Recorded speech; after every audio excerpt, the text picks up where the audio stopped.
Palestras da FEB. Queridos amigos e irmãos, muito boa tarde a todos. Esse capítulo de número 23 do Evangelho segundo o Espiritismo é um dos mais esquisitos e estranhos que a gente pode ter. Começa pelo próprio título, que é A Estranha Moral. O título já é inusitado, inesperado. A gente já fica assim um pouquinho, o que será que quer dizer isso, a estranha moral? E é um capítulo inteiramente escrito por Allan Kardec. Ele faz citação de alguns trechos do Novo Testamento e faz os comentários, as explicações. Neste capítulo não existe aquele trecho que são as mensagens espirituais, as consideradas instruções dos espíritos. Por que é estranha moral? Vou apresentar para vocês, para a gente conhecer um pouco mais os títulos que são abordados nesse capítulo, que não são longos não. Os títulos são curtos e o capítulo também, ele tem poucos itens, são apenas 18.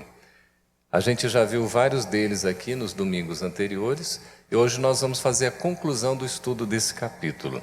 Mas olha só a temática que ele trata: odiar pai e mãe.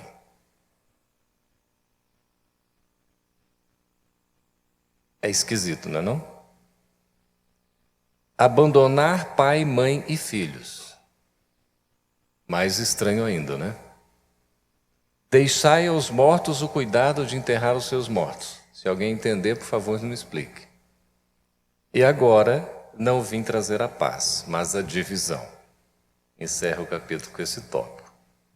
A gente vai ver aqui a clareza da explicação de Allan Kardec, esse gênio, homem, missionário, que teve a missão entre nós de materializar a doutrina dos espíritos aqui na Terra. Ele foi esse intermediário. A doutrina é dos espíritos, dessas inteligências que povoam o espaço. Mas a possibilidade da doutrina estar entre nós realmente foi configurada por esse gênio, esse missionário, que foi Allan Kardec. Odiar pai e mãe. Naturalmente, Jesus, ele não teria recomendado o ódio ao pai e à mãe. Mas ele diz no texto, se nós não odiássemos o nosso pai e a nossa mãe para segui-lo, nós ainda não estaríamos prontos. Será que ele pronunciou exatamente desta forma?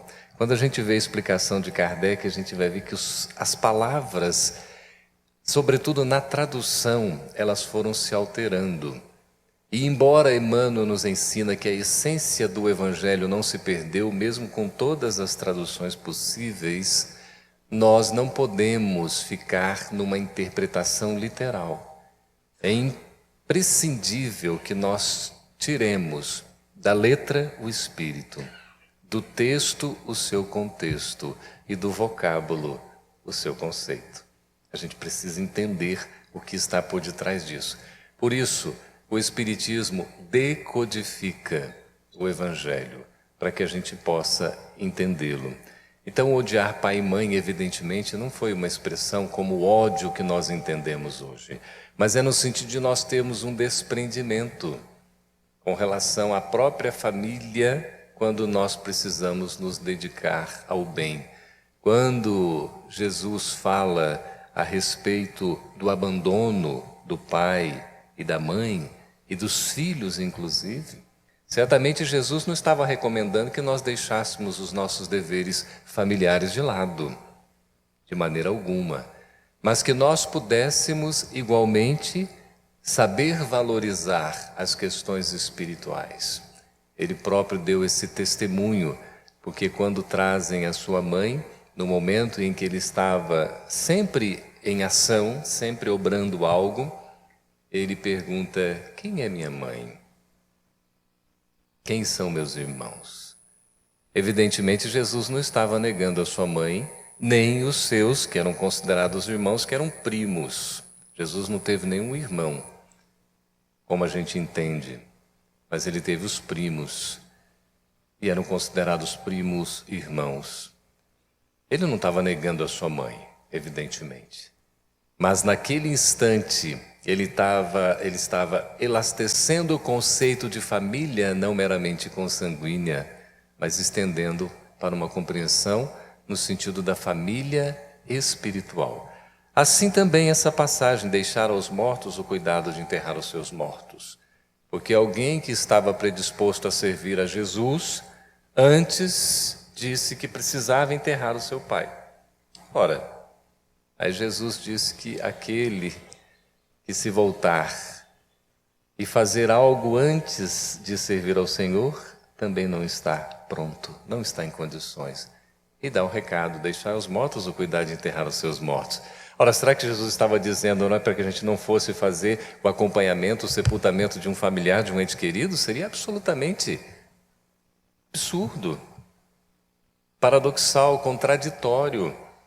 Ele aqui, uma vez mais, estava enfatizando a necessidade de nós darmos importância às questões espirituais, conforme a lição inicial nos fala também. De nós termos, sim, uma ocupação com o que virá depois, desempenhando o papel aqui na Terra da melhor forma possível, tratando das duas vidas, sem esquecer, sobretudo, o objetivo principal, que é a nossa morada para onde nós vamos, que é a nossa vida verdadeira, que é a vida espiritual. E aí a temática, exatamente da tarde de hoje, é não vir trazer a paz, mas a divisão.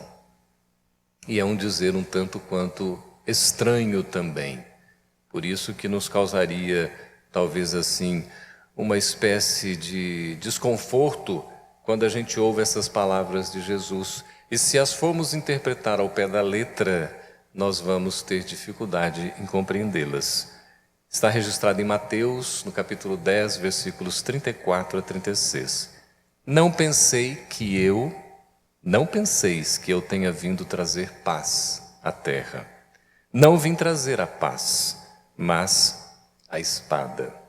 Pois vim causar divisão entre o filho e seu pai, entre a filha e sua mãe, e entre a nora e a sua sogra. Essa última parte aqui poderia ser dispensada, né? E o homem terá por inimigos os de sua própria casa.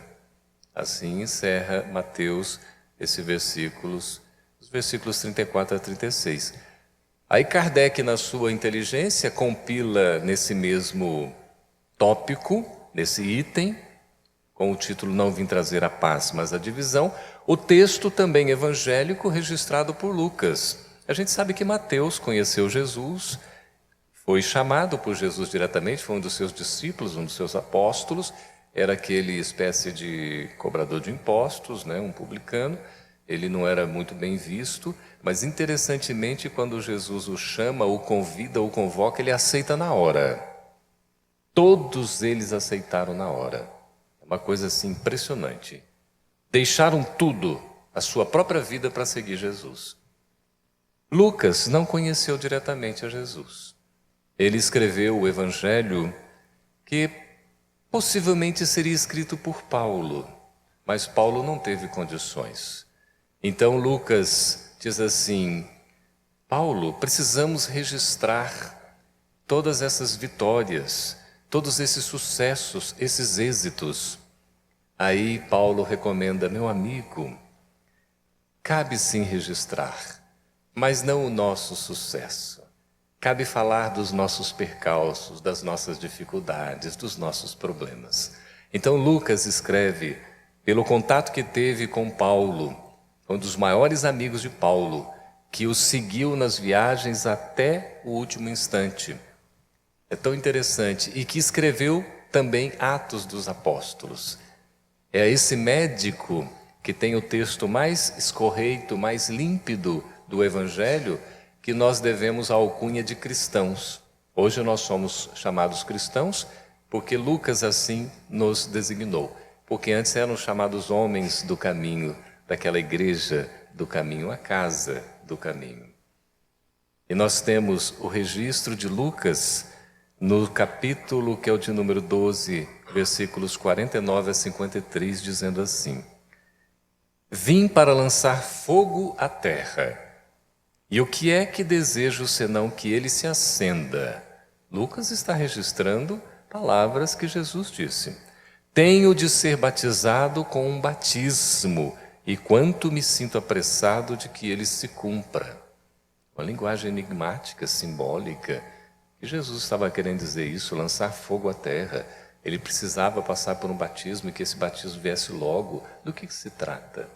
O Espiritismo nos explica tudo isso, porque tira dessa letra que é figurada, que é simbólica, o seu sentido.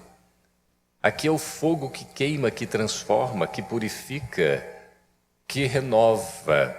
O batismo é que nos promove a verdadeira transformação moral, a renovação íntima, a nossa melhoria gradativa. Quando nós vamos, aos poucos, nos deixando libertar dos vícios e conquistar virtudes. Julgais que eu tenha vindo trazer paz à terra? Não. Eu vos afirmo, ao contrário, vim trazer a divisão. Olha que interessante. Jesus não veio trazer paz à terra, veio trazer a divisão, porque de hoje em diante, se acharem numa casa 5 pessoas, estarão elas divididas umas contra as outras. 3 contra 2, 2 contra 3. O pai estará contra o filho e o filho contra o pai. A mãe estará contra a filha e a filha contra a mãe. A sogra contra a nora, nenhuma novidade, e a nora contra a sogra. Que coisa impressionante. A gente fala assim da sogra, né, da nora, a gente vai entendendo isso, porque o filho tem na sogra uma segunda mãe. E às vezes nem sempre a mãe, que é a primeira, aceita isso com facilidade, não é? Assim também a questão da nora.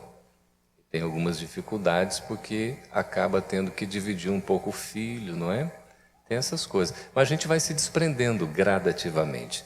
Agora, o que tem aqui como essencial? Jesus foi considerado o príncipe da paz. Ele disse: eu sou o caminho, a verdade e a vida. Ele diz nos registros de Mateus, no seu capítulo 11, versículos 28 a 30, quando nos consola: vinde a mim todos vós que estáis aflitos e sobrecarregados, que eu vos aliviarei. Tomai sobre vós o meu jugo e aprendei comigo, que sou brando e humilde de coração. E encontrareis repouso para as vossas almas, porque suave é o meu jugo, leve é o meu fardo. Ora, Jesus, que no capítulo 14 de João vai registrar: não vos turbe o vosso coração, não se turbe o vosso coração. Credes em mim, crede também em Deus. Há muitas moradas na casa de meu Pai. Vou antes para vos preparar o caminho. Ora, será que Jesus, pronunciando tantos ensinos assim, ele seria um pregador da guerra, da divisão, da discórdia, da desunião? Evidentemente que não. Mas será que ele teria então pronunciado estas palavras, como Mateus registrou e também Lucas? 2 evangelistas que, somados com Marcos, a gente pode falar que são os evangelhos considerados sinóticos, porque a gente emparelha esses evangelhos, colocamos um ao lado do outro e podemos fazer uma leitura complementar sem nenhum prejuízo. Mudanças, às vezes, apenas de algumas palavras, de uns acréscimos e de algumas supressões, mas são muito semelhantes, diferentemente do evangelho de João, que esse é apartado. É muito diferente. Mas por que os evangelistas, que nem se conheceram aqui no caso, teriam registrado palavras tão semelhantes? É porque, neste caso, Jesus as pronunciou. É a primeira coisa que Allan Kardec coloca com a sua lucidez, nos explicando no item 11. Jesus pronunciou estas palavras. O que nós precisamos é entender o que elas significam.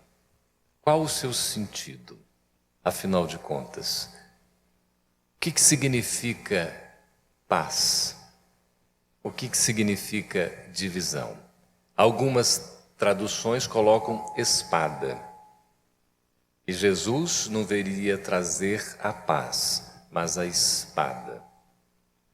Ora, o que coloca o ensino, e Kardec explica, na sequência seguido por Chico Xavier psicografando Emmanuel, para dizer que a paz que nós almejamos muitas vezes é aquela paz da serenidade, da tranquilidade, da ociosidade, porque nós pretendemos ficar no nosso status quo. Nós não queremos mudar a nossa condição quando nos sentimos à vontade e confortáveis. Temos resistência à mudança. Resistimos porque não temos facilidade no dinamismo, na modificação, numa visão que seja diferente daquela que nós estabelecemos como a nossa cultura, como a nossa maneira de pensar. O que o pensador francês Paul Joubier diria num livro Análise das Coisas, a nossa zona lúcida, a nossa capacidade de entendimento, de compreensão, que os modernos estudiosos vêm chamando de paradigma já desde algumas décadas. Nosso paradigma, quando a gente tem que deixar um paradigma que a gente toma como se fosse uma verdade, como é algo que a gente aceita, algo que a gente segue, nós tendemos a resistir. Esta paz que nós buscamos fora é uma paz que nos dá um comodismo, é exatamente a paz que não deve prosperar. Quantas vezes não pensamos num céu, na beatitude contemplativa, na serenidade, na tranquilidade, em não fazer nada, a gente poder dormir, poder curtir uma harpa, não é tão bonita ficar ouvindo esses dedos tão lindos tocarem nessas músicas sublimes e a gente permanecer nisso o tempo todo? Nós ainda não temos merecimento para isso. Nós precisamos agir, nós precisamos fazer algo, nós precisamos transformar. Daí a necessidade de que seja uma paz íntima, interna. Porque pode haver uma guerra lá fora e nós podemos estar em paz. Pode haver a paz externa e nós estarmos em guerra. Por quê? Porque é uma questão de foro íntimo, estado sentimental e consciencial. Por isso a gente diz, o inferno não está fora de nós, está dentro de nós. Por isso o umbral, as zonas trevosas, abismais, não são necessariamente locais circunscritos, porque a gente não precisa ir com um GPS onde nós vamos ter as coordenadas, não é? Da latitude, da longitude para chegarmos lá. É uma questão de afinidade, embora seja uma região propriamente, como a gente sabe, a região umbralina, existem várias, mas é uma questão de afinidade, de nós nos sentirmos envolvidos. E aqui estou vendo um casal amigo de há muito tempo, que saudade de vocês. Sejam muito bem-vindos. E a gente se coloca numa postura de exigência para os outros, para que os outros mudem, se transformem, querendo que seja do nosso jeito, porque a gente se incomoda. Jesus não veio trazer essa paz, Jesus veio trazer o incômodo. A partir do momento em que nós conhecemos a mensagem do Evangelho, nós nos sentimos incomodados porque devemos sair da nossa zona de conforto. Nós devemos sair daquele estágio em que a gente se sente tão bem acomodado que nós estacionamos. É preciso caminhar, é preciso seguir. A mensagem do Evangelho de Jesus é progressiva e nós somos perfectíveis, como nos ensina a doutrina espírita. Nós devemos caminhar a cada dia. Evidentemente, uma mensagem como nova, a boa nova, ela vai causar incômodo. O incômodo que é interno e o incômodo que é externo.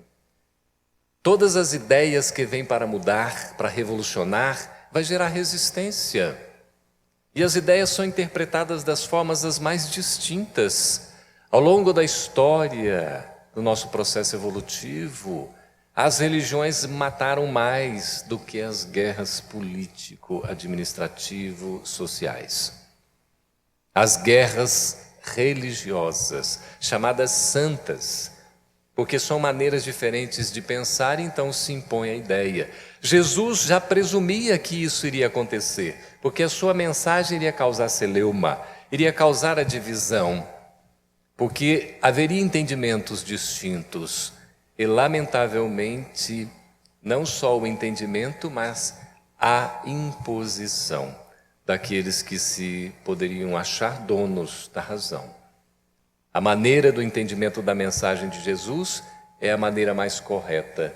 Eu me lembro do meu papaizinho querido, vou permitir citar o exemplo aqui, que ele está presente, é o meu exemplo sempre. Ele diz assim: papaizinho, falando com ele, o senhor não é teimoso não, né? Eu falei: não, meu filho, não sou teimoso não. Eu só teimo naquilo que eu acho que é certo. Eu falei: e quando o senhor acha que está errado, papai? Nunca, meu filho. É claro que aqui eu estou dando um exemplo, que ele é um exemplo para nós, porque tem se esforçado muito e constitui para nós isso como um protótipo para a gente seguir, não é? E a gente vai aprendendo cada vez mais. Mas é só uma brincadeira, porque a gente às vezes acha que tem razão e é dono da razão, e depois a gente não tem a oportunidade de aprender. Que nós devemos reconhecer os nossos limites. Por isso que, sabiamente, nós temos a expressão colocada por Allan Kardec, quando muitos disseram: fora da igreja não há salvação. Olha que interessante. Fora da igreja não há salvação. Fora da riqueza não há salvação. Fora da inteligência não há salvação. Mesmo fora da razão não há salvação. Kardec, orientado pelos espíritos superiores, registra: fora da caridade não há salvação. Ou seja, fora da prática do bem não há felicidade. Nós só somos felizes quando nós fazemos o bem ao próximo. Por isso a bandeira do Espiritismo é: fora da caridade não há salvação.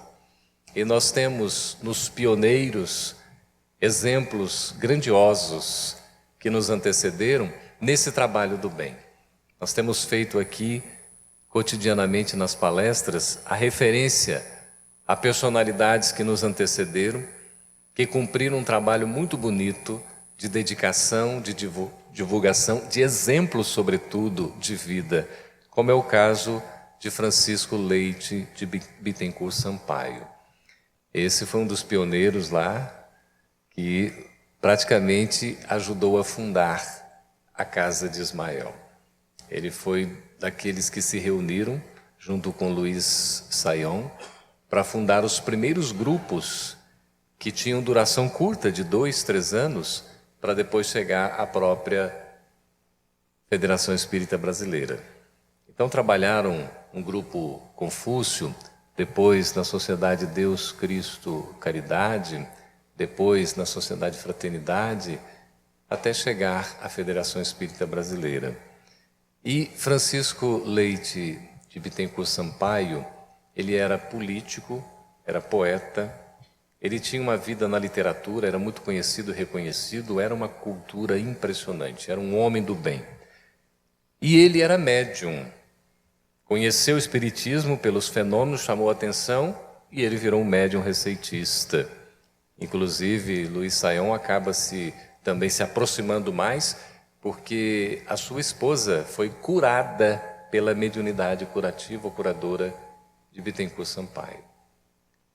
Esse foi um dos pioneiros que realizou um trabalho muito bonito, porque ele dedicou a sua vida depois ao espiritismo, assim como fez também Saião. E todas as referências que nós temos a esta personalidade, que escreveu um livro muito bonito, que é o Evangelho de João em versos decassílabos. Olha que coisa impressionante. Ele escreveu todo o Evangelho de João, só que em versos. Que poeta que era. E esse livro é a Divina Epopeia. A Federação Espírita Brasileira publicou, hoje é uma obra rara, não é? Mas quem sabe no futuro a gente possa reeditar. E depois, como espírito, ele ditou vários outros livros, que a gente tem Jesus perante a cristandade, utilizando-se do médium Frederico Júnior, e mais 2 ou 3 outros livros. À época, tinha-se um conhecimento muito próximo do Evangelho e profundo, então utilizava-se como um dos livros base a revelação da revelação, os 4 Evangelhos. Então, eles se utilizaram muito dessa fonte. E toda a referência espiritual que nós temos a Bittencourt Sampaio é que é de um espírito luminoso, um espírito muito evoluído. E na época que ele trabalhava na Terra, as divisões aconteceram, as polêmicas, as dissensões, as discussões que eram as mais variadas. No entanto, o grupo menor sempre permaneceu firme e seguro. Depois, com a chegada de Bezerra de Menezes, como a gente vê no livro Brasil, Coração do Mundo, Pátria do Evangelho, como a gente vê aqui no livro Voltei, que está disponível tanto o Brasil, Coração do Mundo, Pátria do Evangelho, como Voltei, em nossa livraria. Como é importante nós termos esta personalidade. Aqui, irmão Jacó cita Bittencourt Sampaio aparecendo para ele como se fosse uma esfera luminosa. E nós temos um livro, A Nebulosa Radiante, Bittencourt Sampaio, é da Federação Espírita do Estado de Sergipe, que ele era sergipano. Ele nasceu em 1834, desencarnou em 1865, portanto, 95, com 61 anos de idade. E ele nasceu no dia 1º de fevereiro, por isso hoje é a efeméride que a gente comemora, né? Nós estamos no início de fevereiro, lembrando dessa personalidade. E as referências que a gente tem, como por exemplo no livro Transição Planetária, de Manuel Filomeno de Miranda, psicografia de Divaldo Franco, também esse espírito se materializando lá no plano espiritual, vindo de esferas superiores. É uma coisa impressionante. Nós temos uma mensagem belíssima que merece ser lida numa obra pouco conhecida, que se chama Instruções Psicofônicas, que são de vários espíritos, no caso, psicofônicas porque eram faladas. Aí por Arnaldo Rocha, que gravava, foram degravadas as mensagens e foram publicados 2 livros, Instruções Psicofônicas e Vozes do Grande Além. Na Instruções Psicofônicas tem uma mensagem que diz assim, que o Cristo está no leme. Aí ele contextualiza, apesar de tudo o que tem ocorrido, nós não podemos perder a esperança, porque Jesus continua no leme da embarcação terrestre. Apesar de todos os desafios, de todas as dificuldades, de todas as guerras, todas as dissensões, todas as polêmicas que a gente pode ter, quando nós temos o Evangelho como norte, como nosso roteiro, nós não perdemos o caminho. Nós encontramos sempre a solução. Por isso que Emmanuel, que no nosso entendimento é o maior explicador do Evangelho de todos os tempos, ele comenta esses versículos de Mateus e de Lucas. Nós temos aqui na obra o Evangelho por Emmanuel, que são os comentários ao Evangelho segundo Mateus. Depois nós temos segundo Marcos, segundo Lucas, segundo João, Atos dos Apóstolos. Semana que vem está chegando aqui na livraria o volume 6, que são as cartas de Paulo. O livro tem 875 páginas. São todas as cartas que Paulo escreveu e que Emmanuel comentou, os versículos, estão compiladas, estas cartas, esses comentários, neste livro. Então o projeto se chama Evangelho por Emmanuel. Quem não conhece ainda pode ter oportunidade. A gente já tem os 5 volumes primeiros ali, semana que vem está chegando o 6º. E no segundo semestre a gente publica o último da coleção, que é o 7º. Como é que é esta obra? Emmanuel pega cada versículo e faz os comentários. Aqui nós temos então em Mateus 10:34, ele faz uns 5, 6 comentários em várias obras, inclusive no Reformador. E nós vamos pensar alguns comentários que ele faz aqui quando ele fala doadores de paz. Os obreiros da paz são sempre esteios benditos na formação da felicidade humana. Olha que interessante. Os obreiros da paz são sempre esteios benditos. Esteios são base, fundamento na formação da felicidade humana. Então, para sermos felizes, nós precisamos promover a paz. necessariamente. Não há felicidade sem paz. Os que falam na concórdia, como é importante falar na concórdia. Os que escrevem concitando a serenidade, e hoje a gente vê tanta balbúrdia, tanta polêmica, tanta falta de bom senso, o pessoal escrevendo tantas coisas indevidas, inclusive no meio espírita, que é uma verdadeira perda de tempo, que não cabe nem comentário aqui. Os que escrevem, então, concitando a serenidade, vamos escrever para o bem, para a luz. Os que pregam a necessidade de entendimento, como é importante buscar o entendimento, pregar isso. Os que exortam a harmonia, é importante a gente chamar a atenção para a harmonia. Os que trabalham pelo equilíbrio, isso mesmo, vamos trabalhar pelo equilíbrio. Os verdadeiros pacificadores, no entanto, vejamos lá, Mateus capítulo 5, nos versículos iniciais, quando fala das bem-aventuranças. Bem-aventurados os pacificadores, porque eles serão chamados filhos de Deus. Os pacificadores são os que promovem a paz. Esses sim serão chamados filhos de Deus. Os verdadeiros pacificadores, no entanto, compreendem que a paz se levanta por dentro da luta. Não há paz sem luta na nossa condição atual. E por isso mesmo não ignoram que ela é construída, laboriosamente construída, ou seja, é pelo trabalho, pelo esforço cotidiano, por aqueles que se dedicam à edificação do reino do amor entre as criaturas, tais quais sejam. Então a paz vai ser construída exatamente por aqueles que estão trabalhando cotidianamente pelo esforço próprio, pela boa vontade, na edificação do reino do amor. E aí ele vai elencar. Os que carregam os fardos dos companheiros, diminuindo-lhes as preocupações. Então, meus irmãos, a gente muitas vezes vive aí cheio de problemas, absorto nas nossas questões. Não conseguimos nos libertar, às vezes, de uma tristeza profunda, que chegamos até alguns pontos a uma depressão. Existem causas físicas, a gente sabe muito bem, e há tratamento para isso. Mas nós precisamos ver os indicativos do que pode estar nos levando a um processo de tristeza, de vazio existencial, e já preencher isso antes que a gente chegue numa situação mais difícil. E aqui tem um caminho. Os que carregam os fardos dos companheiros, diminuindo-lhes as preocupações. Então vamos ajudar a carregar o fardo do outro?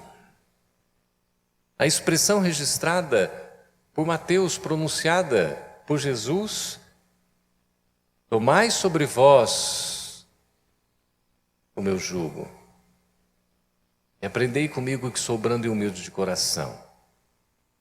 Encontraremos repouso em nossas almas, paz, serenidade, tranquilidade, porque suave é o meu jugo, leve é o meu fardo. O que Jesus exige de nós ao pronunciar isso? Simplesmente que nós cumpramos a lei do amor a Deus sobre todas as coisas, de toda a nossa alma, de todo o nosso entendimento, de todo o nosso coração. E o amor ao próximo como a nós mesmos. E ele nos traz ainda o complemento a esse mandamento maior, para dizer que o amor ao próximo deve ser o amor como ele nos amou. Então Jesus se coloca como sendo o exemplo, o protótipo, é o guia que merece ser seguido porque orienta, aponta o caminho, está na vanguarda, estendendo as mãos para que a gente caminhe, está ao lado porque nos apoia e está na retaguarda porque nos impulsiona no processo evolutivo. Porque como guia espiritual do planeta Terra, como governador espiritual do nosso orbe, Jesus é o nosso modelo, o nosso guia, e ele acompanha toda a humanidade. Precisa apenas que nós nos coloquemos à disposição para fazermos a nossa parte. Então ajudemos o próximo, aliviando um pouquinho a sua carga, ajudando ele a carregar o seu fardo, diminuindo-lhes as preocupações. Quantas vezes o indivíduo não está preocupado, sem rumo, sem um caminho, sem uma orientação? A gente apenas de sentar ao lado dele, de ouvi-lo, ele já se sente aliviado. Quem já fez isso hoje, meus irmãos? Ainda não acabou o dia. Amanhã começa um novo dia. A gente pode colocar os nossos ouvidos à disposição de alguém que precisa desabafar, que precisa conversar. Alguém, às vezes, que está numa situação tão difícil e a gente se fecha nos nossos problemas, incapacitados de enxergar o outro ao nosso redor. Os que aguentam sozinhos pesados sacrifícios para que os entes queridos não se curvem sob o peso da angústia. Quantas vezes não acontece aqueles que assumem uma responsabilidade maior na família, acabam dando o apoio e o suporte a diversos, inúmeros entes queridos, muitas vezes até incompreendido, criticado, mas ele está ali firme, está carregando, está conduzindo, se sente responsável, está fazendo a sua parte. Este sim, ou estes, são os promovedores da paz.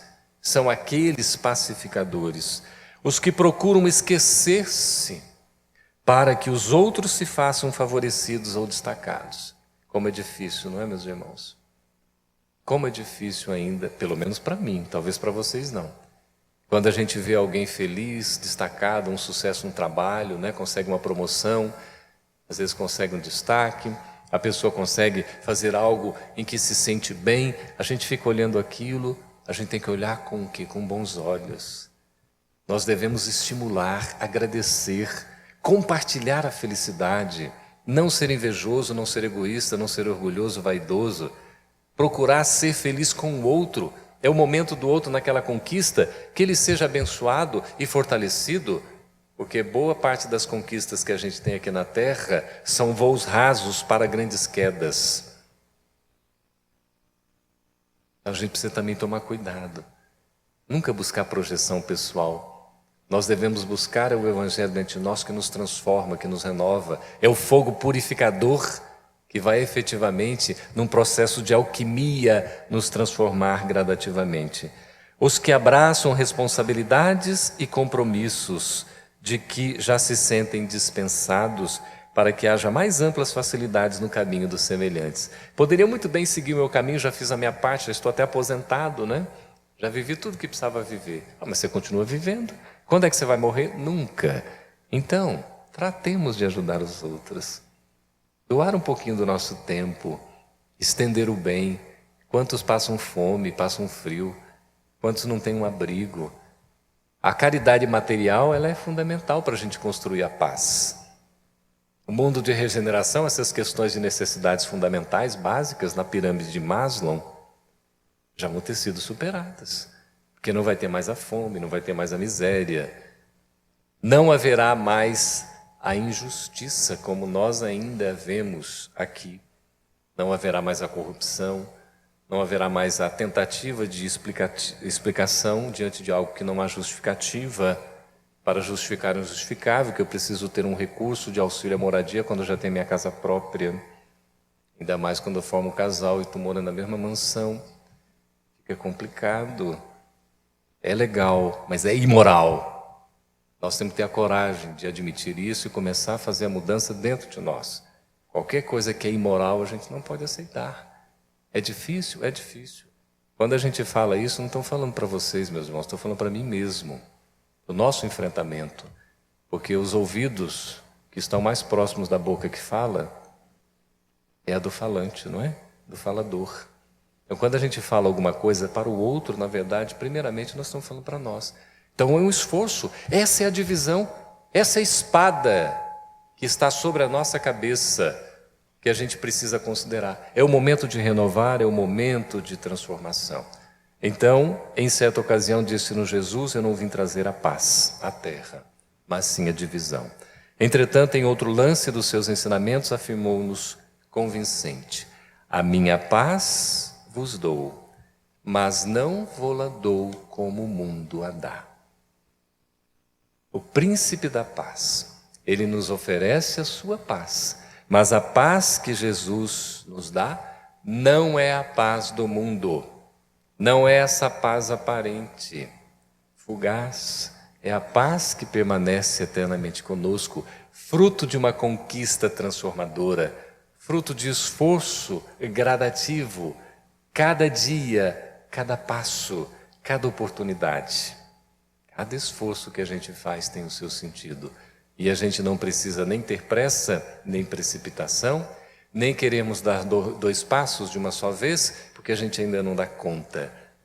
Isso não é exigido de nós. O que é exigido de nós é que nós caminhemos sempre avante, sempre avançando, dentro das nossas condições. O Divino Mestre deu-nos claramente a perceber que para sermos construtores da paz, é preciso saber doar-lhe o bálsamo vivificante em favor dos outros.